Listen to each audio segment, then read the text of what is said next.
Hey guys, this is Undercover Dudes, and this game must go free to play.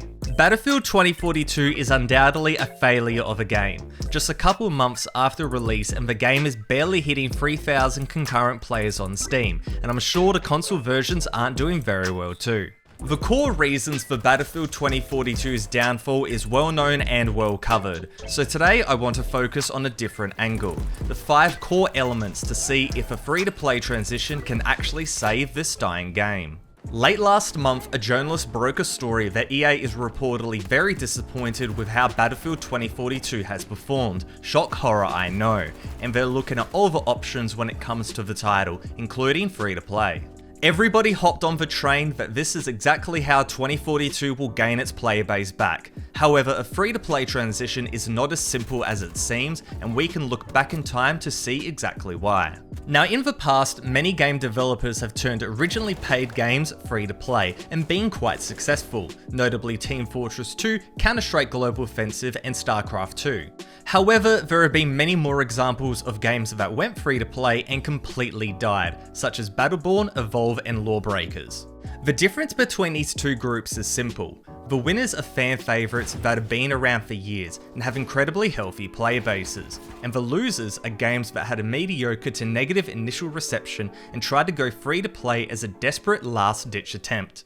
What I'm trying to say here is that a free-to-play transition only works out of a place of strength. Regardless if a game is quote-unquote good or not, people need to actually like the game and want to play it for a free-to-play transition to succeed. In the case of 2042, while it does have its moments, it's also a very hated game, and for good reason, as it goes against everything that the legendary Battlefield series has stood for.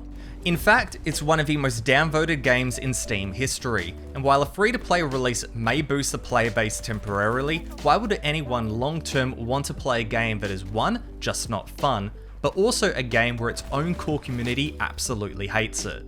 In the past, I guess you could have made the argument of, oh, it's a AAA game going free to play, that's so much effort and quality that is now available to everyone. Now yes, that might have worked in 2015 when the free-to-play FPS scene was just pay-to-win Korean loot box shooters, but now we have so many quality shooters that are completely free to play. Destiny 2, Apex Legends, CSGO, Warzone, Valorant, so on and so on. Why the hell would you choose a broken mess like 2042 over these games? So what does DICE and EA have to do? Well, the answer is not free to play, not right now at least. The game, crazily enough, needs to be drastically changed and fixed. The game has good qualities, it is a Battlefield title after all. The good just needs to be uncovered and brought to the limelight. Only then a free-to-play release might work. If the surviving community is liking it, maybe old players that originally bought the game come back. And if they come back and the player count is rising, then it going free-to-play might kick the growth up a notch and really revive this game. But don't get me wrong, that probably isn't going to happen for Battlefield 2042.